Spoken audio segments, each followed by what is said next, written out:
Os pequeclementinos viaxan no tempo.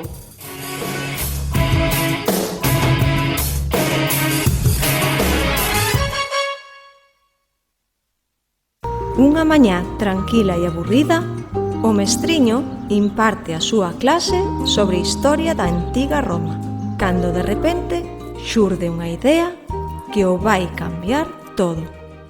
O rei visigodo Alarico ocupou e saqueou Roma. A partir dese momento... Mestriño, isto da historia estáche moi ben, pero...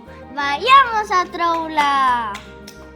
Poderías explicarnos como se divertían naqueles tempos os romanos?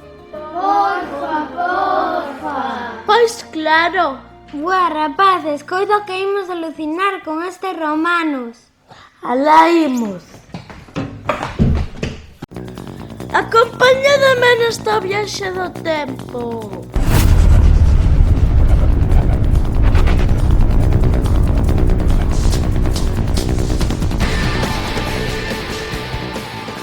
A antiga Roma, o anfiteatro.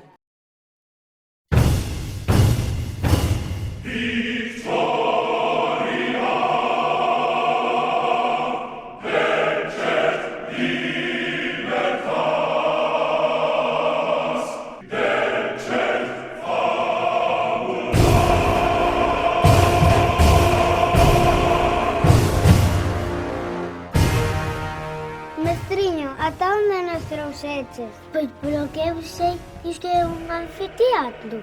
Exacto, raparigos, nos anfiteatros producíanse espectáculos máis impresionantes, pero tamén os máis atroces.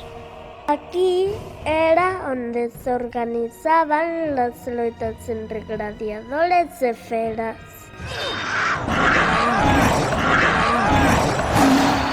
Incluso combates navais.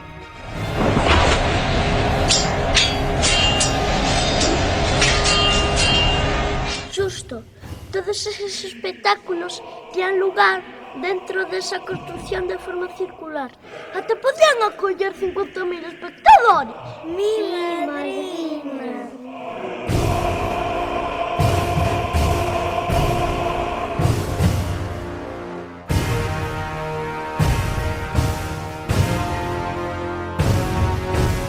Como o emperador escoite o clamor do público e non amose o seu pulgar levantado, o gladiador xa pode liscar de aquí a fume de carozo. Ali está o emperador, vaya palco!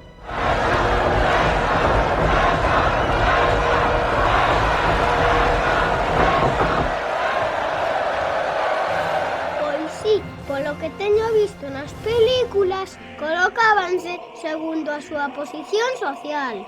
E abaixo os políticos, non? Sí, así é. E arriba a xente máis humilde.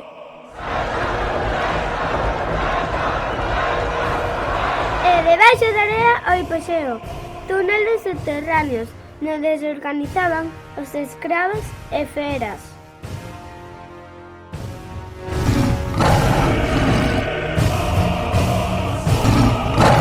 Porque vexo, isto tenía moitos aficionados, pero... Isto é demasiado para nós. Vayamos a divertirnos a outra parte.